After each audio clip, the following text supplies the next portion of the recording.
ILR coaching centre के online classes में आपका हार्दिक अभिनंदन करता हूँ। मैं आपका भाई ILR मोबिया। देखिए कक्षा 12 का हमने टॉपिक स्टार्ट कर रखा है जिसका नाम प्रायिकता है। काफ़ी दिन हो गए, मुझे पता है कई बच्चे कमेंट्स कर रहे थे कि सर क्लास लीजिए। बेटा इससे पहले थोड़ी सर्दी भी ज़्यादा थी और मेरी तबीयत भी ख़राब हो गई थी, इसलिए मैं क्लास ले नहीं पाया। तो अब आपकी क्लासें कंटिन्यू चलेंगी, तो कोई टेंशन लेने की बात नहीं। एक दिन में हो सकता है आपकी 2-2 क्लासें भी डाल दी जाए, तो जितना मुझे टाइम होगा तो मैं आपके बीच में बिल्कुल वीडियो डालता रहूँगा। तो आज 13.3 के बारे में हमको पढ़ना है। अब 13.3 के अंदर हमको 2 चीज़ें पढ़नी है। एक तो हमको पढ़नी है संपूर्ण प्रायिकता का प्रमेय और एक पढ़नी है हमको बेज प्रमेय। बेज प्रमेय के अंदर एग्जाम में से आपका क्वेश्चन आएगा ही आएगा, वहाँ से कोई ऐसा नहीं कि वहाँ से क्वेश्चन नहीं आए। तो बेज प्रमेय है जहाँ से आपके एग्जाम के अंदर क्वेश्चन बनेगा ही बनेगा। तो पहले हम पढ़ेंगे संपूर्ण प्रायिकता के प्रमेय। संपूर्ण प्रायिकता की प्रमेय। प्रमेय मतलब नियम, अंग्रेजी में बोलते हैं इसको total probability theorem. Total probability theorem. अब देखिए बेटा, संपूर्ण प्रायिकता की प्रमेय समझने से पहले एक एग्जाम्पल के द्वारा मैं इसको थोड़ा समझाने की क्या करता हूँ, कोशिश करता हूँ, क्योंकि एग्जाम्पल से अगर समझेंगे तो थोड़ा सा ज्यादा आपके समझ में आ जाएगा। मान लीजिए कि मैं एक एग्जाम्पल ले रहा हूँ। एग्जाम्पल कुछ इस प्रकार है कि मान लीजिए आपके पास में यहां से एक पासा है।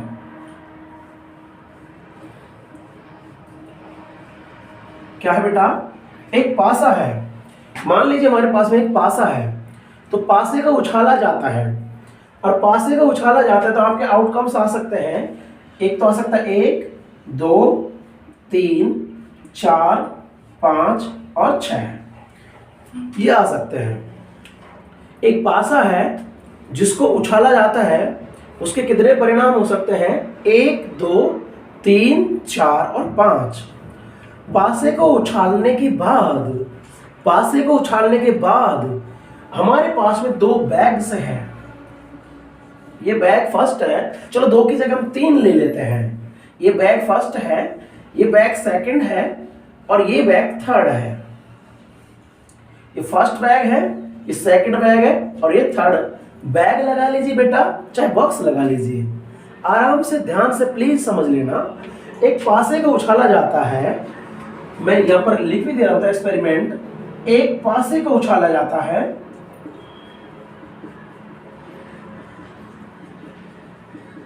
ये मेरा एक्सपेरिमेंट है। स्टार्टिंग में एक पासे को उछाला जाता है, ये मेरा एक्सपेरिमेंट है। मान लीजिए यहां से इसके अंतर्गत लाल गेंद है 5 और हरी गेंद है 3। इसके अंदर लाल गेंद कितनी है? 5 और हरी गेंद कितनी है? 3। इसके अंदर लाल गेंद मान लीजिए लाल गेंद है 4 और हरी गेंद है 2। और मान लीजिए इसके अंदर लाल गेंद है आपकी, लाल गेंद है 7, लाल गेंद है 7 और हरी गेंद है इसके अंदर 3। एक बार मैं कैमरे में देख लेता हूं कि क्या ये बिल्कुल क्लियर नजर आ रहा है। तो बिल्कुल नजर आ रहा है, कोई टेंशन नहीं है। लाल गेंद कितनी है? 7 और इसमें हरी गेंद कितनी है? 3। बेटा इस इलस्ट्रेशन को आप थोड़ा ध्यान से समझ लेना, क्योंकि इसी से आपकी संपूर्ण प्रायिकता की प्रमेय समझ में आएगी। एक पासे का उछाला जाता है। अब सुनिए, यदि यहां पर कंडीशन में लगा रहा हूं, यदि पासे पर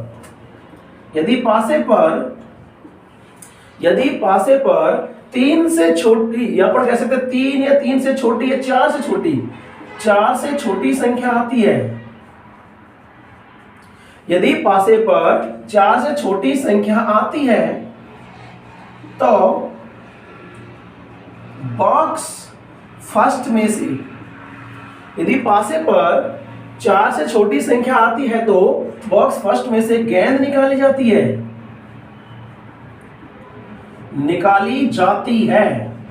इलस्ट्रेशन को प्लीज ध्यान से समझना मेरे लाल।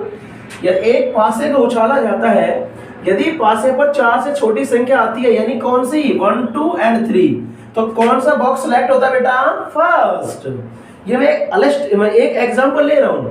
यदि पासे पर 4 से छोटी संख्या आती है तो बॉक्स फर्स्ट में से गेंद निकाली जाती है।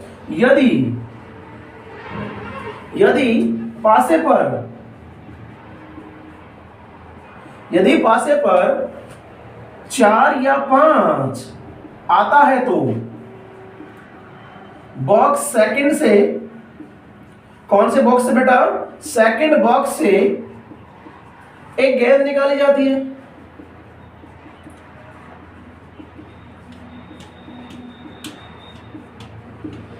अन्यथा, अन्यथा मैं नीचे लिख रहा हूं, अन्यथा, अन्यथा बॉक्स थर्ड से गेंद निकाली जाती है, गेंद निकाली जाती है। जगह नहीं था, मैंने नीचे लिख दी, प्लीज समझने की कोशिश करना। एक पासा है, उस पासे को उछाला जाता है, तो पासे के कितने आउटकम्स होते हैं, 6, 1 2 3 4 5 और 6। एक पासे को उछाला जाता है, यदि पासे पर 4 से छोटी संख्या आती है तो बॉक्स फर्स्ट में से गेंद निकाली जाती है। यानी 1 2 और 3 आता है तो गेंद किस में से निकालेंगे, बॉक्स फर्स्ट में से। और यदि पासे पर 4 या 5 आता है, मतलब ये दोनों, यदि पासे पर 4 और 5 आता है, मतलब ये दोनों आता है, तो बॉक्स सेकंड से गेंद निकाली जाती है। अन्यथा इसके अलावा बॉक्स थर्ड से गेंद निकाली जाती है। तो बॉक्स थर्ड से गेंद कब निकलेगी, जब 6 आएगा तो बॉक्स थर्ड से गेंद निकलेगी। तो एक गेंद निकाली गई है, एक गेंद बाहर निकाली गई है, गेंद के लाल होने की क्या प्रायिकता है, गेंद के लाल होने की प्रायिकता क्या है। बेटा प्लीज ध्यान से समझना, इलास्ट्रेशन है बहुत शानदार आपके लिए ले रहा हूं मैं। एक पासे को उछाला गया है, बंदा क्या कह रहा है कि पासे को उछालने के बाद में घटना पूरी नहीं हो रही, पासे के आउटकम्स के आधार पर बॉक्स का सिलेक्शन किया जाएगा और फिर गेंद निकाली जाएगी। यदि पासे पर 4 से छोटी संख्या आती है, यानी 1 2 3, तो बॉक्स पहले में से गेंद निकाली जाती है। और यदि 4 या 5 आता है तो बॉक्स सेकंड में से गेंद निकाली जाती है। और यदि पासे पर 6 आता है इसके अलावा, तो बॉक्स थर्ड से गेंद निकाली जाती है। अब एक गेंद बाहर निकाली गई है, तो इन तीनों बॉक्स में से किसी एक बॉक्स में से, तो गेंद के लाल होने की क्या प्रायिकता है, निकाली गई गेंद के लाल होने की क्या प्रायिकता है, यह हमसे पूछा गया है कि गेंद लाल होगी, इसकी क्या प्रायिकता है। तो हम यहां से क्या कहेंगे, अच्छा गेंद लाल होने की क्या प्रायिकता है, तो गेंद लाल तो यहां से भी निकल सकती है, गेंद लाल यहां से भी निकल सकती है, तो गेंद लाल यहां से भी निकल सकती है। इसका मतलब सबसे पहले बॉक्स का सिलेक्शन होगा और बॉक्स का सिलेक्शन होने के बाद में गेंद निकलेगी। तो बॉक्स फर्स्ट का सिलेक्शन होगा, या बॉक्स सेकंड का सिलेक्शन होगा, या बॉक्स थर्ड का सिलेक्शन होगा। अब यहां से क्या सिनेरियो बनेगा कि 3 तरीके की स्थिति बन सकती है कि पहली स्थिति तो बॉक्स फर्स्ट का सिलेक्शन एंड देन रेड होने की प्रायिकता, और दूसरी स्थिति क्या बन सकती है, या कि बॉक्स सेकंड का सिलेक्शन करो और देन रेड होने की प्रायिकता, या बॉक्स थर्ड का सिलेक्शन करो और देन रेड होने की प्रायिकता, और तीनों को क्या कर लो, ऐड कर लो, हमारा क्वेश्चन हो जाएगा। अब देखिए यहां से लाल गेंद निकलने की प्रायिकता क्या है, यहां से लाल गेंद निकलने की प्रायिकता 5/8, यहां से लाल गेंद निकलने की प्रायिकता 4/6, और वहां से लाल गेंद निकलने की प्रायिकता कितनी है, 7/10। लेकिन भैया ये तो इंडिविजुअल है, यहां से भी तो डिपेंड हो रहा है कि बॉक्स कौन सा सिलेक्ट होगा। तो देखिए बेटा मैं यहां पर नीचे लिख रहा हूं, गेंद के लाल होने की प्रायिकता, गेंद के लाल होने की प्रायिकता।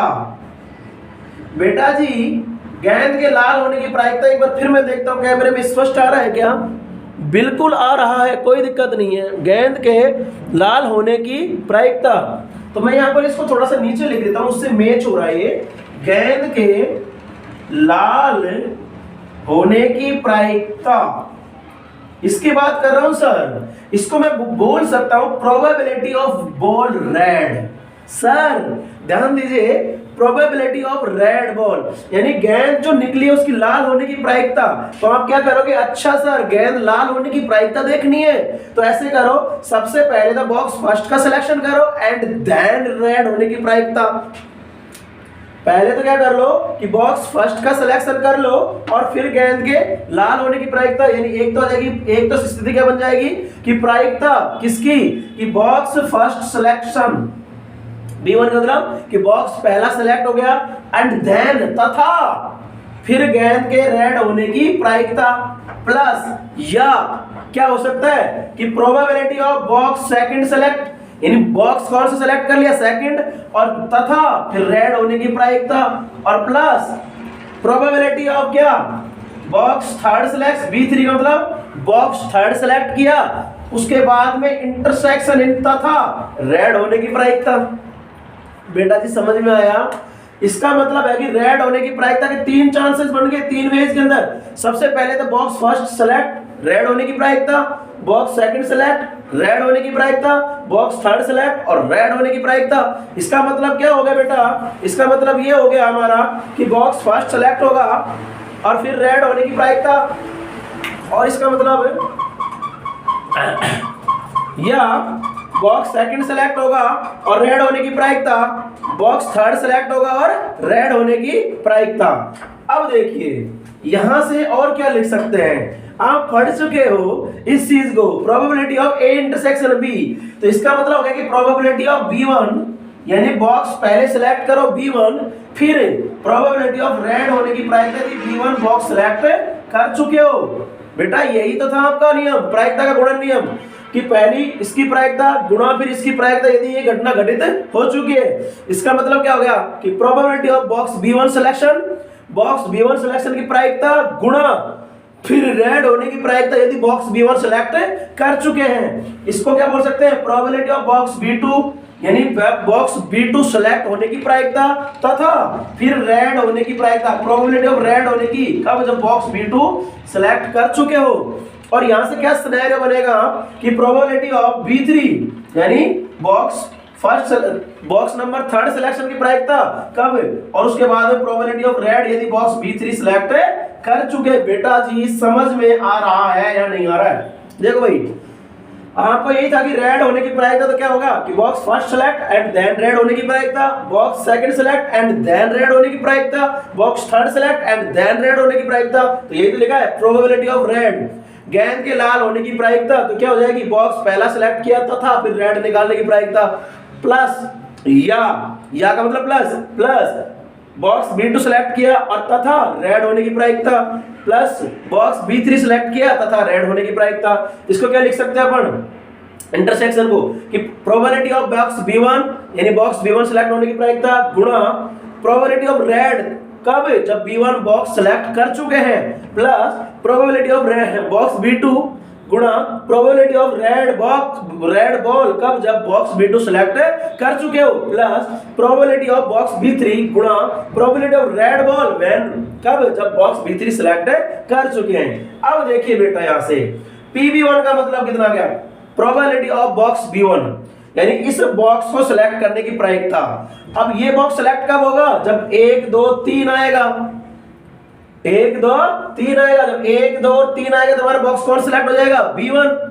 इसका मतलब प्रोबेबिलिटी ऑफ B1 का मान कितना है बेटा जी, इसका मान आ गया 3/6 गुणा, ध्यान समझो मजा आएगा बेटा प्रायिकता के अंदर। बेस पर में मेरी गारंटी से मैं कह रहा हूं कि अगर बेस पर में समझ में नहीं आया तो मेरी गारंटी है। उसके बाद में probability of red when B1 select कर चुके, कि बॉक्स B1 सिलेक्ट करने के बाद में रेड होने की प्रायिकता कितनी आ जाएगी बेटा जी, प्रोबेबिलिटी ऑफ रेड कब, जब B1 सिलेक्ट कर चुके हो, यानी बॉक्स B1 सिलेक्ट करने के बाद में रेड होने की प्रायिकता कितनी आएगी बेटा जी, 5/8, यानी 5/8 plus probability of B2, box B2 select करने की प्रायिकता।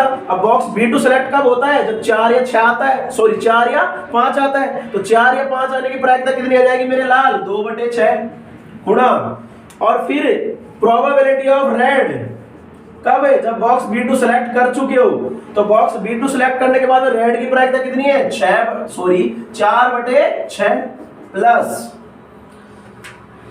प्रोबेबिलिटी ऑफ बॉक्स 3, बॉक्स 3 वाले सिलेक्ट करने की प्रायिकता। बॉक्स 3 कब सिलेक्ट होता है, जब केवल 6 आता है, तो 6 आने की प्रायिकता कितनी हो जाएगी, 1/6। तो ये तो हो गया बॉक्स B3 के सिलेक्शन की प्रायिकता। और फिर रेड होने की प्रायिकता, रेड होने की प्रायिकता कितनी, 7/10 और यही आपका क्या आ गया आंसर। और मेरे लाल यही आपकी संपूर्ण प्रायिकता की प्रमेय कहलाती है। संपूर्ण प्रायिकता की प्रमेय यही कहलाती है। ध्यान दीजिए बेटा, इसको मैं लैंग्वेज में अब समझा रहा हूं आपको। अगर यही इलस्ट्रेशन आपको समझ में आ गया तो इसी से संबंधित बेस प्रमेय है। बेस प्रमेय जो संपूर्ण प्रायिकता प्रमेय की क्या है, थोड़ी सी उल्टी है, तो बेस प्रमेय भी समझ में आ जाएगी। तो अब देख लीजिए बेटा, यहां से ये आपकी टोटल प्रोबेबिलिटी थ्योरम है। अब टोटल प्रोबेबिलिटी थ्योरम का स्टेटमेंट मैं बोलता हूं, देखिए इसको मैं रफ करता हूं क्योंकि समझाने के लिए आपको एक एग्जांपल मैंने दिया था। तो देखिए,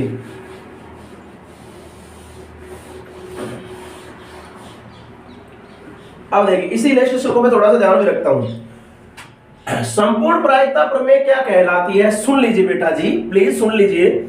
संपूर्ण प्रायिकता प्रमेय ये कहती है कि यदि E1 E2 E3 dot dot dot En, बेटा जी यदि E1 E2 E3 dot dot dot En किसी सैंपल स्पेस S की घटनाएं हैं। कैसी घटनाएं हैं आपकी, ये आपके असंयुक्त घटनाएं, अपवर्जी घटनाएं हैं, संयुक्त साथ में घटित नहीं हो सकती। यदि E1 E2 E3 ये किसी सैंपल स्पेस की क्या है, घटनाएं परस्पर अपवर्जी और निशेष घटनाएं हैं। E1 E2 E3 En किसी सैंपल स्पेस की परस्पर अपवर्जी और निशेष घटनाएं हैं तथा बेटा जी ध्यान से समझिए, E1 E2 E3 En किसी सैंपल स्पेस की घटनाएं हैं, S की घटनाएं हैं, तथा A एक अन्य घटना है, अन्य घटना है। अब मैं इसको समझाना चाह रहा हूं मेरे लाडलो, ये कहना क्या चाह रहा है इसमें E1 E2 E3 कौन सी है। तो बेटा जी A तो आपकी लास्ट एक घटना है जिसकी प्रायिकता पूछेगा, तो पूछेगा प्रोबेबिलिटी ऑफ A। जैसे यहां पर प्रोबेबिलिटी किसकी पूछी थी, रेड होने की, तो ये घटना तो कौन सी बन रही बेटी, ये घटना बन रही है हमारी घटना A। इस घटना की प्रायिकता पूछेगा।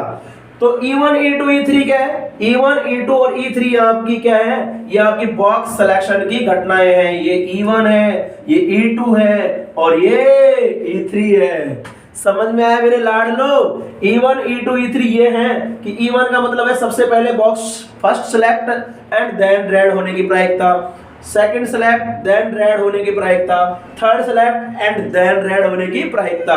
तो यानी आपकी रेड होने की घटना को क्या नाम दे दिया, जनरली A नाम दे दिया। किसके अंदर, टोटल प्रोबेबिलिटी थ्योरम के अंदर, कि यदि E1 E2 E3 dot dot dot En किसी सैंपल स्पेस की घटना है तथा एक A अन्य घटना है, A एक अन्य घटना है, तो घटना A की प्रायिकता बराबर हो जाएगा प्रायिकता ऑफ E1 गुणा प्रायिकता ऑफ A कब, जब E1 घटित हो चुकी है। मेरे लाल वापिस आ रहा हूं मैं, घटना A की प्रायिकता बराबर घटना E1 की प्रायिकता गुणा घटना A की प्रायिकता यदि E1 घटित हो चुकी है।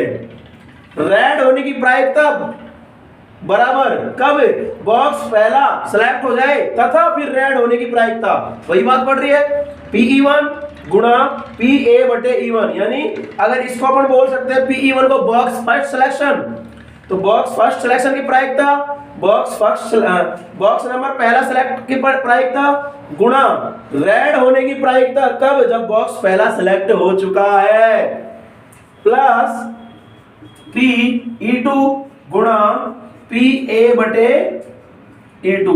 यानी वही बात है, PE2 मतलब बॉक्स सेकंड सिलेक्ट हो चुका है, उसकी प्रायिकता गुणा रेड होने की प्रायिकता कब, जब बॉक्स सेकंड सिलेक्ट हो चुका है। ऐसे dot dot dot dot dot dot dot dot plus probability of En गुणा प्रोबेबिलिटी ऑफ A बटे En। यानी प्रोबेबिलिटी किसकी, En घटना की, कब, जब प्रोबेबिलिटी En गुणा प्रोबेबिलिटी ऑफ A जब कब, जब En घटित हो चुकी है। यही है बेटा आपकी टोटल प्रोबेबिलिटी थ्योरम। तो मेरे हिसाब से समझ में आ गया होगा टोटल प्रोबेबिलिटी थ्योरम क्या है। अब मैं आपको समझा रहा हूं इसी इलस्ट्रेशन को, ध्यान दीजिए कि बेटा जी यहाँ पर जो आपके A जो है वो A आपका फाइनल रिजल्ट है।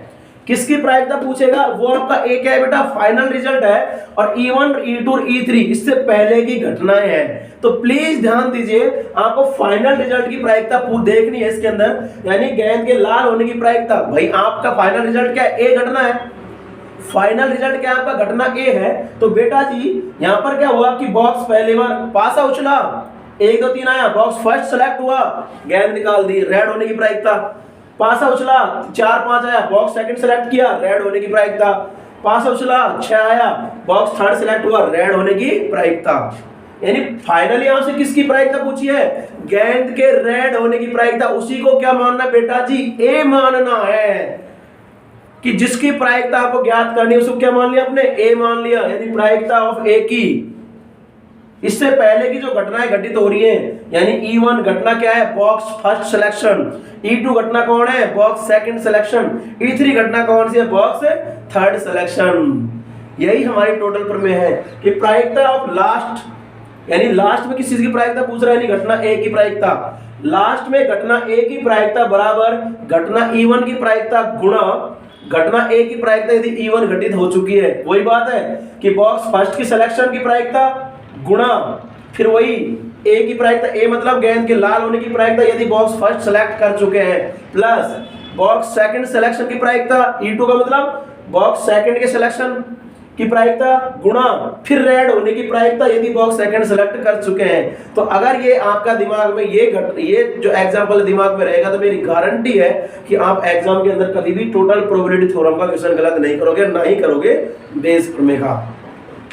अब देखिए बेस प्रमेय पर हम चलते हैं बेटा, इसकी उल्टी है, सेम चीज रहेगी, same to same Bayes theorem.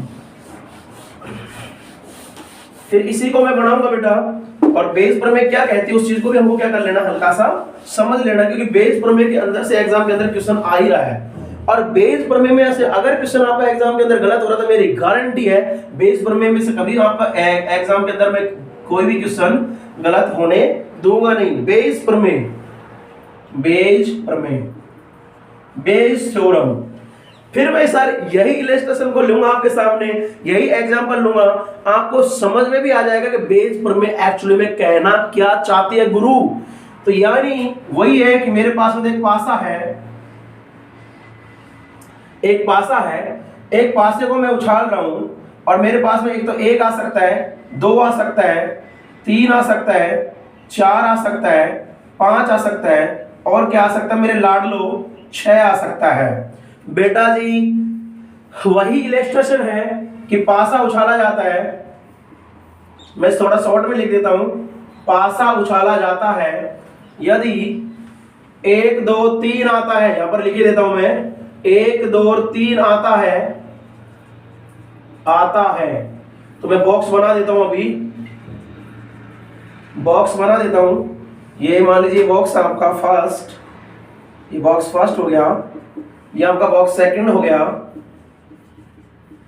और ये आपका बॉक्स थर्ड हो गया। बेटा जी प्लीज ध्यान से समझना, बेस प्रमेय बहुत अच्छी चीज है, एग्जाम के अंदर आएगी। एक पासा उछाला जाता है, यदि ये आता है आपका, मैं लिख रहा हूं, ये आता था, बॉक्स फर्स्ट में से गेंद निकाल रहे हो, मान लीजिए इसमें लाल गेंद कितनी है 3 और हरी कितनी है 5, लाल गेंद 3 है, हरी कितनी गेंद है 5।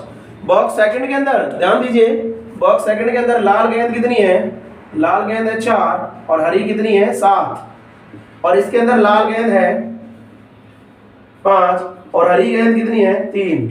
ये 3 बॉक्स हैं। बेटा जी ध्यान दीजिए, वही है, मैं इसको लिख नहीं रहा, वापिस वही इलस्ट्रेशन है कि अगर 1 2 3 आता है तो बॉक्स फर्स्ट में से निकाली जाती है, 4 और 5 आता है तो बॉक्स सेकंड में से गेंद निकाली जाएगी, और 6 आएगा तो बॉक्स थर्ड में से गेंद निकाली जाएगी। बेटा जी प्लीज मैं एक बार कैमरे में देख लेता हूँ बेटा, स्पष्ट आ रहा है कि नहीं आ रहा, कोई टेंशन नहीं, बिल्कुल स्पष्ट आ रहा है। अगर पासा उछालने के बाद में देखो इनमें से गेंद कब निकलेगी, जब पासे के आउटकम्स के ऊपर डिपेंड कर रहा है ना ये। अगर पासे पर 1 2 और 3 आया तो बॉक्स फर्स्ट में से गेंद निकालेगा, पासे पर 4 और 5 आया तो बॉक्स सेकंड में से गेंद निकालेगा, और पासे पर अगर 6 गया तो बॉक्स थर्ड में से गेंद निकालेगा। अब देखिए एक बंदा क्या कर रहा है कि गेंद निकाल रहा है, इनमें से कोई से भी एक, भाई कोई से भी बॉक्स में से गेंद निकाल दी उसने, जो कि लाल रंग की है, ये भी पता है, जो कि लाल गेंद है। अब आएगा मजा। गेंद कैसी बेटा? रेड है। इससे पहले रेड गेंद निकलने की प्रायिकता पूछी गई थी। इसमें तो ये दे भी रखा कि गेंद रेड भी है। ध्यान दीजिए, 1 2 3 box first select and then ball drawn, 4 and 5 then box second select and ball drawn. और अगर 6 आ गया तो बॉक्स थर्ड सेलेक्ट किया जाएगा, बॉल बाहर निकाला गया। एक बंदा क्या कह रहा है कि एक व्यक्ति क्या कर रहा है, इन तीनों बॉक्सों में से एक बॉक्स को सेलेक्ट करता है और करने के बाद में गेंद निकाली जाती है जो कि लाल रंग की है भी।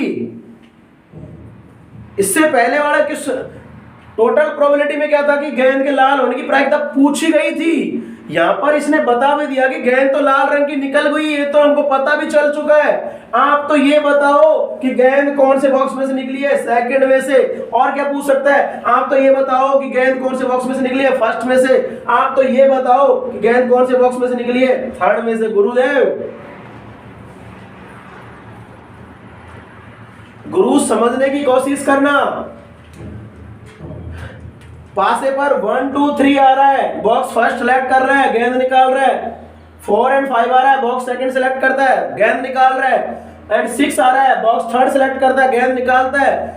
एक एक्सपेरिमेंट होल्डर क्या कह रहा है कि हमने एक्सपेरिमेंट किया, गेंद निकाली और गेंद क्या है? लाल है। आप तो अब ये बताओ कि गेंद पहले बॉक्स में से निकाली गई है, या तो ये पूछ सकता है, या गेंद दूसरे बॉक्स में से निकाली गई ये पूछ सकता है, या क्या पूछ सकता है कि बताइए कि गेंद थर्ड बॉक्स में से निकाली गई थी। उल्टा जा रहा है, इसलिए इसको टोटल प्रोबेबिलिटी थ्योरम की रिवर्स थ्योरम भी कहते हैं। समझ में आ रहा है बेटा? वहां पर गेंद के लाल होने की प्रायिकता पूछी गई थी और यहां पर ये बता भी दिया कि गेंद तो लाल रंग की है। आप तो अब ये बताइए कि गेंद कौन से बॉक्स में से सेलेक्ट हुई है, कि गेंद कौन से बॉक्स में से निकली है? 2 में से निकली है। गेंद कौन से में से निकली है बेटा? बॉक्स 2 में से निकली है। अब देखना मजा आएगा। अपन अगर बॉक्स फर्स्ट के सिलेक्शन की घटना को क्या नाम दे देते? E1। भाई सबसे पहले E1 घटना घटित होगी। E1 घटना का मतलब बॉक्स फर्स्ट सिलेक्ट होगा एंड देन रेड निकलेगी। और बॉक्स सेकंड के सिलेक्ट होने की घटना का नाम क्या देते? E2 एंड देन रेड निकलेगी। और बॉक्स थर्ड का सिलेक्शन की घटना को क्या देते? E3 एंड देन रेड निकलेगी। और गुरु पूछा क्या गया आपसे? पूछा गया क्या है कि प्रोबेबिलिटी बताओ बॉक्स B2 सेलेक्ट हुआ है। गुरु प्रोबेबिलिटी बताओ कि बॉक्स B2 सेलेक्ट हुआ है कब? जबकि रेड गेंद निकल चुकी है। समझ रहे हो बेटा जी?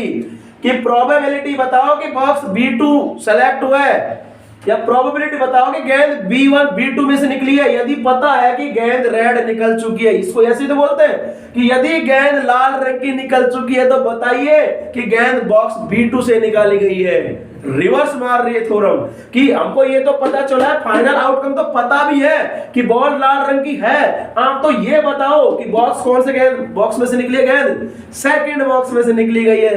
कौन से बॉक्स में से निकली है? सेकंड में से। तो आपको भी पता है इसका फॉर्मूला क्या हो गया?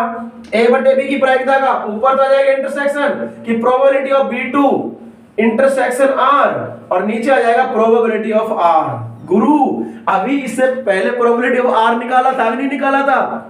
आपने निकाला था कि नहीं निकाला था? तो इसको मैं लिखना पसंद करूंगा, तो यहां से मैं इसको रफ कर देता हूं कि प्रोबेबिलिटी ऑफ B2 बटे R बराबर कि बॉक्स B2 सेलेक्ट हुआ है, और बॉक्स B2 सेलेक्ट होने का मतलब है कि कौन सी घटना? E2। किसकी घटना की प्रायिकता पूछी? E2 की प्रायिकता पूछी है। यानी इसको मैं लिख सकता हूं E2। मैं यहां से इसको थोड़ा सा साफ करता हूं, मुझे थोड़ी जगह की कमी नजर आ रही है। तो probability of box B2 selection, probability of box B2 selection then R red निकल चुकी है बॉल। यानी बॉक्स B2 सिलेक्शन की घटना को क्या बोला अपन ने? घटना E2। यानी आपसे पूछी गई है घटना E2 की प्रायिकता यदि बॉल रेड निकल चुकी है। घटना E2 की प्रायिकता, E2 मतलब बॉक्स नंबर सेकंड सिलेक्शन की प्रायिकता पूछी गई है यदि बॉल रेड निकल चुकी है, तो आप लिखोगे probability of E2 intersection R और बटे प्रोबेबिलिटी ऑफ R। और गुरु अभी अभी हमने पढ़ा था कि इसको क्या बोल सकते हैं? प्रोबेबिलिटी ऑफ E2 गुणा प्रोबेबिलिटी ऑफ R बटे E2। यही तो पढ़ते हैं इंटरसेक्शन के अंदर कि प्रोबेबिलिटी ऑफ E2 बटे R, यानी प्रोबेबिलिटी ऑफ E2 बटे R का मतलब ऊपर तो आ जाएगा दोनों का इंटरसेक्शन, नीचे आ जाएगी नीचे वाली की प्रायिकता कि प्रोबेबिलिटी ऑफ रेड। तो ऊपर तो आ गया प्रोबेबिलिटी E2 इंटरसेक्शन R, यानी प्रोबेबिलिटी ऑफ E2 गुणा प्रोबेबिलिटी ऑफ रेड यदि E2 घटना घटित हो चुकी है, और नीचे क्या जाएगा कि प्रोबेबिलिटी ऑफ E1 गुणा, अभी तो पढ़ी थी अपन ने प्रोबेबिलिटी ऑफ R की प्रायिकता कि प्रोबेबिलिटी ऑफ R का मतलब प्रोबेबिलिटी ऑफ E1 गुणा प्रोबेबिलिटी ऑफ ए रेड यदि E1 घटना घटित हो चुकी है, प्लस फिर probability of E2, probability of E2 का मतलब कि E2 घटना घटित होने के बाद में रेड की प्रायिकता, यानी प्रोबेबिलिटी ऑफ E2 गुणा प्रोबेबिलिटी ऑफ रेड कब, जब E2 घटित हो चुकी है, और प्लस रेड होने की प्रायिकता को और क्या लिख सकते हैं कि प्रोबेबिलिटी ऑफ E2 और रेड होने की प्रायिकता यानी PE3 और गुणा PR बटे E3। ये नहीं दिख रहा होगा शायद मेरे हिसाब से कैमरे के अंदर, दिख तो रहा है लेकिन स्पष्ट नहीं नजर आ रहा, तो मैं इसको लिख रहा हूं यहाँ पे, इसको नीचे लिख रहा हूं यहाँ पर कि प्रोबेबिलिटी ऑफ E3 का मतलब बॉक्स थर्ड सिलेक्शन की प्रायिकता और देन रेड होने की प्रायिकता, यानी प्रोबेबिलिटी ऑफ R यदि E3 सेलेक्ट हो चुका है। और बेटा जी इसी को बेज प्रमेय कहा जाता है, इसी को क्या कहा जाता है, बेज प्रमेय कहा जाता है। बेज प्रमेय हमेशा बताती है कि जो घटना घटित हो चुकी वो तो नीचे आएगी और जो घटना की प्रायिकता को निकालनी वो ऊपर आएगी। तो यही चीज मैं आपको बताना चाह रहा हूं कि बेज प्रमेय इससे उल्टी है total probability. Total probability theorem क्या कहती है कि गेंद के रेड होने की प्रायिकता निकलवाई थी, यानी नीचे वाला स्टेटमेंट आया था उसके अंदर, और इसके अंदर क्या है कि गेंद लाल रंग की तो है, आप तो ये बताइए कि गेंद कौन से बॉक्स में से निकली है, गेंद बॉक्स सेकंड में से निकली है। तो बेटा जी अब इसको मैं बिल्कुल व्यापक रूप से लिख देता हूं आपकी बेज प्रमेय को, इसको लेकिन दिमाग में थोड़ा सा ध्यान रखना। बेज प्रमेय क्या कहती है कि जो लास्ट की घटना घटित हो चुकी है उसको ए नाम देती है, लास्ट की जो घटना घटित हो चुकी है उसको क्या नाम देती है, ए नाम देती है, और इससे पहले घटनाएं घटित होती है उनको नाम देती है E1, E2 और E3। क्या नाम देती है बेटा, E1, E2 और E3। तो बेस प्रमेय क्या कहती है, देखिए बेस प्रमेय कहती है कि probability of EI, sir I का मतलब E1 की प्रायिकता पूछ सकता है, E2 की प्रायिकता और E3 की, यानी किसी भी E1 का मतलब EI, प्रोबेबिलिटी ऑफ EI कब, मैं थोड़ा लिख ही देता हूं, प्रोबेबिलिटी ऑफ EI कब, जब एक घटना घटित हो चुकी है। बेटा जी ध्यान दीजिए, E1 की प्रायिकता, E1 का मतलब बॉक्स फर्स्ट सेलेक्ट होने की प्रायिकता, गेंद फर्स्ट बॉक्स में से निकली इसकी प्रायिकता। E2 का मतलब बॉक्स सेकंड सेलेक्ट हुआ या बॉक्स गेंद बॉक्स सेकंड में से निकली इसकी प्रायिकता, और PE3 का मतलब गेंद बॉक्स थर्ड में से निकली इसकी प्रायिकता।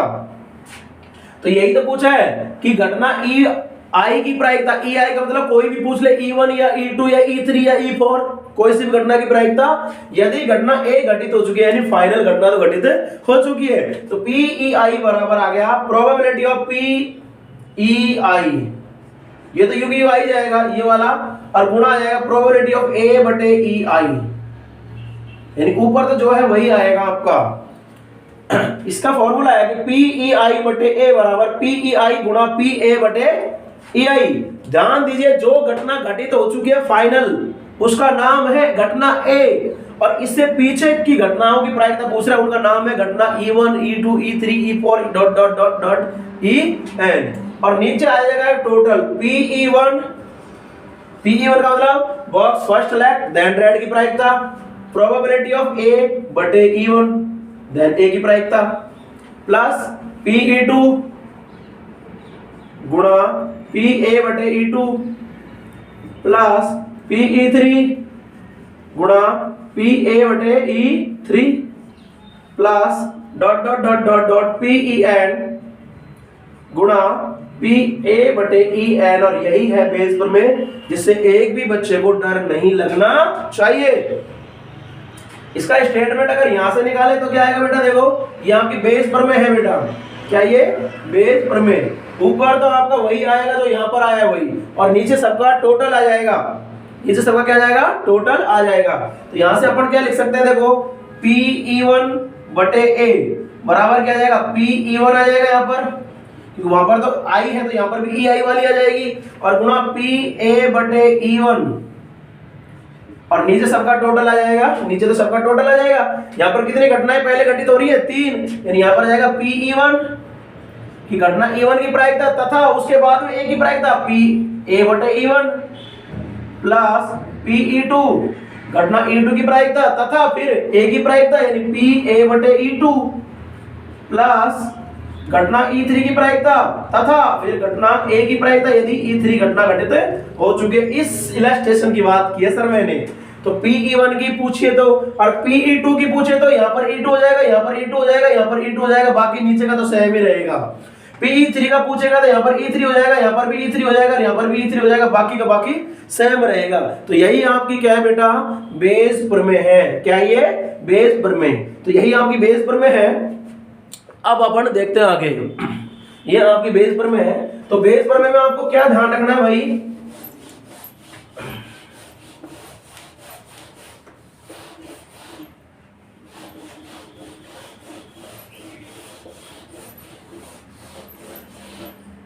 बेस प्रमेय में आपको एक ही चीज ध्यान रखनी है कि जो घटना घटित हो चुकी है, लास्ट में जाकर जो घटना घटित हो चुकी है उसका नाम क्या है, ए घटना।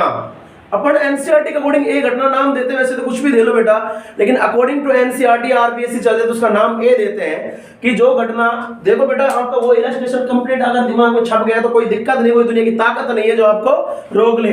जैसे मान लो ये सिक्का उछाला गया है, क्या उछाला गया बेटा, सिक्का। सिक्का अगर हेड आता है या टेल आता है, यही आएगा। सिक्का हेड आता है या टेल आता है, तो यहाँ पर मान लो कितनी गेंद है, 3 लाल गेंद है, और हरी कितनी है, 7 गेंद है, और ये बॉक्स नंबर फर्स्ट हो गया और ये बॉक्स नंबर सेकंड हो गया,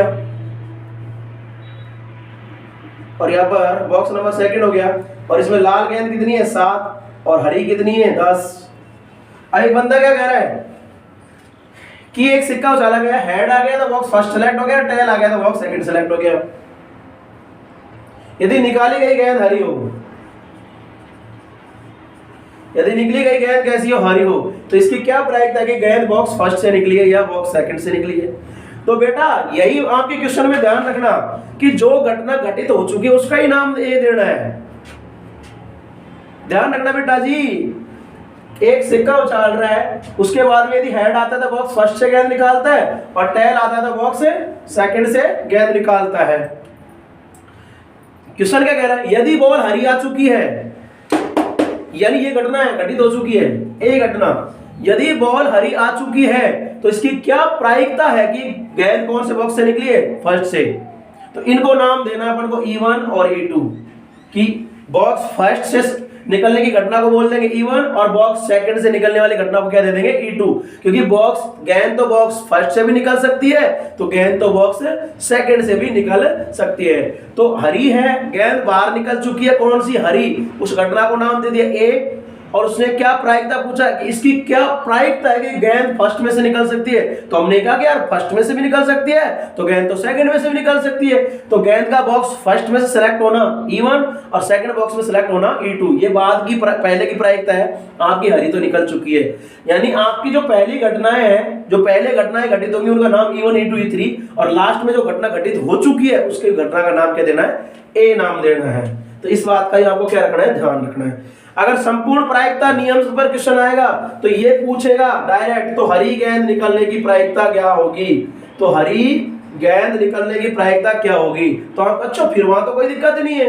हरी गेंद निकलने की प्रायिकता का मतलब क्या है, probability of green, probability of green. तो क्या कहोगे, अच्छा हरी गेंद निकलने के 2 रास्ते बन रहे हैं, एक तो बॉक्स फर्स्ट सेलेक्ट होगा फिर हरी गेंद की प्रायिकता, या बॉक्स सेकंड सेलेक्ट होगा और फिर हरी होने की प्रायिकता। तो आप क्या कहोगे, probability of box first select कर लो, और बॉक्स फर्स्ट सेलेक्ट वाली घटना को क्या दे रखा आपने, E1 की प्रोबेबिलिटी ऑफ घटना E1, यानी प्रोबेबिलिटी है किसकी कि बॉक्स फर्स्ट सेलेक्ट कर लो, तथा प्रोबेबिलिटी ऑफ फिर ग्रीन, कब, जब आपके बॉक्स फर्स्ट सेलेक्ट कर चुके हो, कि बॉक्स फर्स्ट के सेलेक्ट करने की प्रायिकता गुणा फिर ग्रीन गेंद निकलने की प्रायिकता यदि बॉक्स आप फर्स्ट सेलेक्ट कर चुके हो, या बॉक्स सेकंड सेलेक्ट होने की प्रायिकता गुणा प्रोबेबिलिटी ऑफ ग्रीन कब, जब बॉक्स सेकंड सेलेक्ट कर चुके हो। अब प्रोबेबिलिटी ऑफ इवन यानी बॉक्स फर्स्ट सेलेक्ट करने की प्रायिकता किसके बराबर है, बॉक्स पहला या दूसरा सिलेक्ट होगा वो तो इसके ऊपर डिपेंड है, हेड आएगा या टेल आएगा। तो हेड आने की प्रायिकता कितनी है, 1/2, और वही बॉक्स फर्स्ट सेलेक्ट करने की प्रायिकता हो जाएगी क्योंकि हेड आएगा तभी तो बॉक्स पहला सेलेक्ट होगा, यानी 1/2 गुना। अब ये घटना घटित हो चुकी है इवन, इवन का मतलब बॉक्स पहला सेलेक्ट हो चुका है। अब बताओ ग्रीन होने की प्रायिकता, तो अब प्रायिकता है कि ग्रीन होने की 7/10 प्लस E2 की प्रायिकता, E2 का मतलब बॉक्स सेकंड सेलेक्ट की प्रायिकता कितनी, 1/2। सेकंड कब आएगा, बॉक्स सेकंड कब सिलेक्ट होगा, जब टेल आएगा, टेल आने की प्रायिकता 1/2 गुना ग्रीन होने की प्रायिकता कब, जब बॉक्स सेकंड सेलेक्ट कर चुके हो, यानी कितनी 7/17, सॉरी 7 नहीं 10 हरी है, 10/17, और यहाँ पर भी 7/10, या तो ठीक लिख दिया। तो यही फर्क है बेटा जी बेस प्रमेय और टोटल प्रोबेबिलिटी थ्योरम के अंदर। बेस प्रमेय के अंदर लास्ट वाली घटना दे देता है, इससे पहले की ये घटनाएं पूछता है E1, E2, E3, और टोटल प्रोबेबिलिटी थ्योरम के अंदर ये घटनाएं की लास्ट वाली घटना की प्रायिकता पूछता है कि बताइए कि अब इसकी क्या प्रायिकता है। जबकि बेस प्रमेय क्या कहता है कि ये घटना तो घटित हो चुकी है, बताओ पीछे कि इसकी क्या प्रायिकता कि ये यहां से निकली थी या ये घटना घटित हुई थी। तो ये है आपका बेस प्रमेय और टोटल प्रोबेबिलिटी थ्योरम के बेसिक, मैंने आपको कंप्लीट करा दिया। आई होप आपके समझ में आ गया होगा। तो ये थी आपकी बेस प्रमेय और टोटल प्रोबेबिलिटी थ्योरम। अगर ये आपके समझ में आया तो प्लीज हमारे चैनल को लाइक कीजिए, शेयर कीजिए, सब्सक्राइब कीजिए, आपके दोस्तों तक भी इसको शेयर कीजिए। पक्का मैं वादा कर रहा हूँ आपका कोर्स बिल्कुल कंप्लीट कराऊंगा, ज्यादा वीडियो डालने के प्रयत्न करूंगा, रात को भी बनाऊंगा, दिन को भी वीडियो बनाए जाएंगे आपके, और जल्द ही आपकी प्रायिकता को मैं फिनिश करने वाला हूँ। तो प्लीज हमारे चैनल को शेयर कीजिए ताकि हम आपकी अधिक से अधिक मदद कर सकें, अधिक से अधिक बच्चों तक ये पहुँच सकें। जय हिंद, आपका दिन शुभ रहे, आपका दिन मंगल में रहे।